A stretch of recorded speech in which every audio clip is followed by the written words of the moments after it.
आजकल अक्सर हम सभी उम्र के लोगों को ये कहते हुए सुनते हैं कि देखिए जैसे अखबार देखो इतना विज्ञापन आ जाता है, खबरों में क्वालिटी ही नहीं है, लोग स्पॉट पे नहीं जाते, जहां तहां से दे देते हैं, टेलीविजन में डिबेट ही चलता रहता है, चिल्लों कुत्ते बिल्लियों की तरह लोग लड़ते रहते हैं।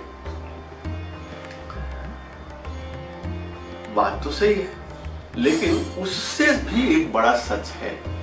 वह सच है पाठकों का, अखबार के पाठकों का और टीवी के श्रोताओं का। ये जो अखबार के पाठक हैं और टीवी के श्रोता हैं, दर्शक हैं, ये जाने अनजाने भ्रष्टाचार को बढ़ावा देते हैं। जब आप एक कलम खरीदने जाते हैं और 5 रुपए, 10 रुपए, 20 रुपए, 50 रुपए देते हैं, सिगरेट का पैकेट 150-200 रुपए में आता है, पान 5 रुपए में आता है, सिनेमा देखने जाते हैं तो 400 से 500 रुपए खर्च करते हैं, किताब खरीदते हैं 20-25 से 100-200 हजार जैसी किताब भी वैसा।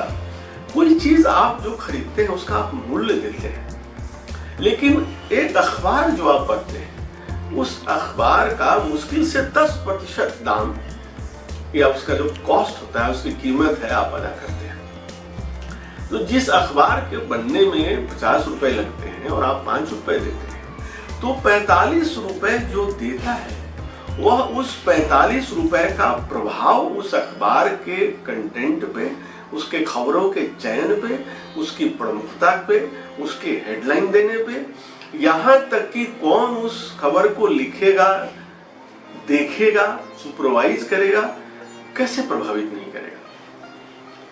पिछले कुछ सालों में न्यूयॉर्क टाइम्स अखबार में एक वो लोगों ने अपना एक नियम बनाया कि वो सब्सक्रिप्शन को महत्व देंगे, और स्थिति ये हो गई कि धीरे धीरे विज्ञापन का जो असर है वो 90% से घट करके 30-35% पे आ गया। और अमेरिका को केंद्र में रख के न्यूयॉर्क टाइम्स ने जो खबर दी उसमें काफी स्वतंत्रता देखी गई और सब्सक्रिप्शन काफी बढ़ गया। लोग पैसा दे करके सही सच्ची खबर जानना चाहते हैं। हमारे जो पाठक और श्रोता है वह माले मुफ्त दिले बेढ़म वाली बात के शिकार है। मतलब मुफ्त में कुछ भी मिल जाए वो ले लेंगे, लेकिन जो क्वालिटी की चीज है उसके लिए वह कुछ छोड़ने को तैयार नहीं है। यह अखबार के, टेलीविजन के अर्थशास्त्र को प्रभावित करता है। एक टेलीविजन का आप उदाहरण ले लीजिए।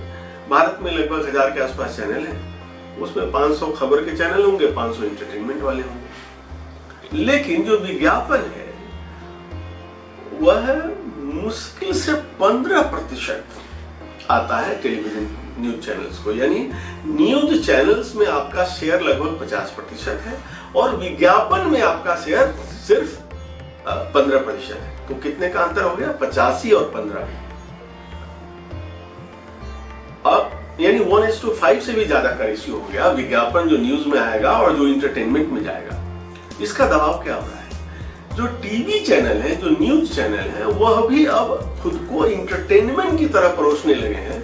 और यही वजह है कि ऑन द स्पॉट जाकर के खबर को कलेक्ट करना, उसमें समय देना, उसमें लाखों रुपए लगाना, कैमरामैन है, उसके साथ अटेंडेंट है, उसके साथ रिपोर्टर है, लाइट की भी व्यवस्था करनी है तो लाइट मैन भी उसके साथ जाएगा, ट्रांसपोर्टेशन का खर्चा होगा, उनके रहने आने जाने का खर्चा जो होगा।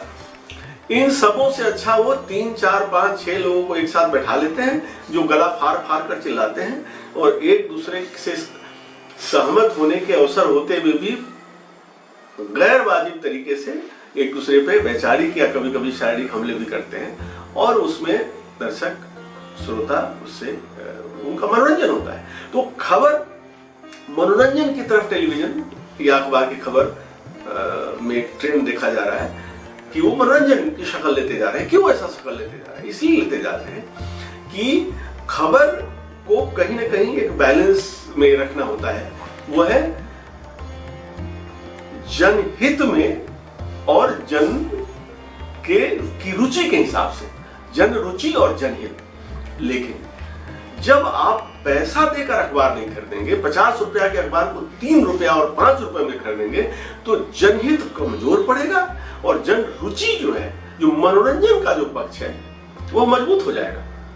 एक जो संतुलन होना चाहिए in the interest of public और इंटरेस्टिंग टू द पब्लिक, अभी क्या हो गया है, इंटरेस्टिंग टू द पब्लिक हावी हो गया है। क्योंकि हम जो पाठक हैं, हम जो श्रोता हैं, खबर पे आने वाली खर्च को वहन करने को तैयार नहीं है। हमको सब चीज मुफ्त में चाहिए, और जो भी चीज आपके पास मुफ्त में आती है कोई ना कोई उसके खर्च का वहन कर रहा होता है, और जब कोई ना कोई उसका खर्च वहन कर रहा होता है तो वह अपना एजेंडा चला रहा होता है। और इस बात को इनकार करने का सीधा मतलब है कि हम अपनी जिम्मेदारी से, पाठकीय जिम्मेदारी से भाग रहे हैं, श्रोता की जिम्मेदारी से भाग रहे हैं, और हमारे अंदर का जो भ्रष्टाचार है, पाठक का भ्रष्टाचार है, श्रोता का जो भ्रष्ट आचरण है, उस आचरण को आप अखबार और टेलीविजन के मालिकों पे या पत्रकारों पे थोप देना चाहते हैं। और इससे बड़ा कोई पाखंड नहीं हो सकता कि करोड़ों लोग जिस झूठ को बोले, जिस पाखंड को करें, जिस गलत आचरण को करें, वह तो ठीक है, लेकिन उन्हीं के आचरण को जो सामने लाए, उसी रूप में सामने लाए, वह तो खराब हो गया, लेकिन उसकी जो जड़ में है, जो आचरण के कारक हैं, वो पाक साफ हो गए। ये कहीं से भी उचित नहीं जान पड़ता, और यह खेल ज्यादा दिन तक चलने वाला नहीं है।